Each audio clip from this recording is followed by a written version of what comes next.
Guys, I hope you're doing fine. I'm doing good too.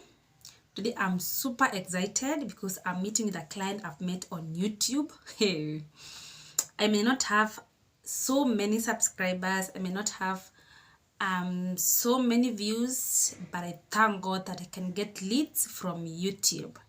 I'm super excited. Anyway, I have a story that I want to share before I just go. I'm actually on my way out to work. So it was just the other day when I was on my way to Ngong Road, where I take the mat to Ngong Road. I take them around the railways area. If you know that area, the matatus are always on move. So you just come in as they go. So there was this specific day. When you're outside, you can't really tell if the matatu is full or the passengers are full already, or if there are seats or no seats to sit. Hey.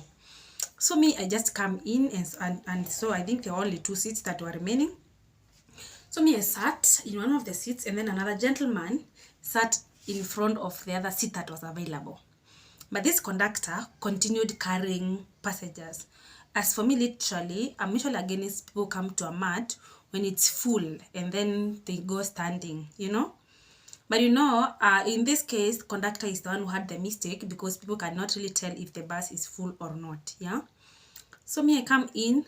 So people keep on coming in. My seatmate for that day was a gentleman also, so he was just seated next to me, but we had not talked at that particular time, yeah? So conductor keeps on carrying passengers, and people were standing. Among the people who were standing, there were two mothers who are a bit elderly, age of my mom, yeah? So when they came in, there were no seats to sit on, so they had to stand. So me, I looked at them. Then, unfortunately, this mat is not the one that usually have chuma penye unashikilianga hapa juu. Najua mnaelewa. I could see they were really struggling because their stability was a bit compromised, yeah? So the mat keeps on going, and then I felt like, how can I sit down in someone age of my mother is standing? I mean, I felt it's not really respect at all. So me, I think I just decided to stand and let one of the moms sit down. Guess what? So when I stood up, she sat down and she was super happy. When the other gentleman who had sit in front of me saw that I have stood up, imagine he also stood up for the other mother, and I was so happy. I mean, sometimes action speaks louder than words, you don't really need to speak to someone. You just have to act, and they're going to and your communication will be more important than just a wordy communication, verbal and non-verbal than a verbal communication, you see. So me, I stood up, and so I stood, sorry, and then he also stood, and the other mother sat down, and the mother was super happy. Now, this is the story. This is the thing that really made me so happy that day. So now the conductor comes collecting the bus fare, the fare. So me, I want to pay, and he's like, no, someone has paid your fare. Someone has paid my fare. I'm like, oh, who is that? Imagine the gentleman who had sat next to me when I was standing, is the one who paid my bus fare. And so I looked at him. I'm like, oh, thank you. Do you know what he said? He told me, young girl, I love your upbringing.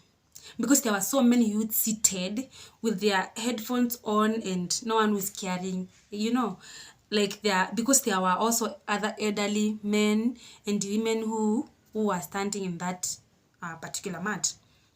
So he was like, how I'm so much impressed by your upbringing. I more than love your respect. Please continue respecting people. And how I pray that God will continue. And that man spoke blessings and blessings upon my life. He was like, may the Lord bless what you do. May you always be productive. I mean, he was speaking so deep to me. And he paid my bus fare. And I was like, thank you so much. And he spoke. And then he was louder. It's like he also wanted to communicate to to other youths in the mat, you know. And he spoke, and I was so happy. And so I also told the other gentleman, thank you also for doing what? For helping the other mom to be seated. I mean, moral of the story. Wherever you find yourself in, please just be a good person. Let me tell you, that week was one of my most successful week. It was on Monday. You know, I'm a business lady. I do sell and rent properties in those areas of Kilimani, but that day I was on my way to school, and I'm telling you, that was one of my that week was so successful. So far it has stood out to be my best week of the month. Yeah. So guys, wherever you find yourself in, just be that good. You know, a stranger paying my bus fare because of just helping a mom, and on top of that, speaking blessings upon my life. I mean, oh God. So wherever you find yourself in, just be good. You never know how it's going to come back. Yeah. So that's my story for the day. Have a good day, blessed week, and be productive. Bye bye. Let's meet in the next video. And please, if you're watching this and you need to subscribe, like, share, and comment. Bye bye. Let's meet in the next video.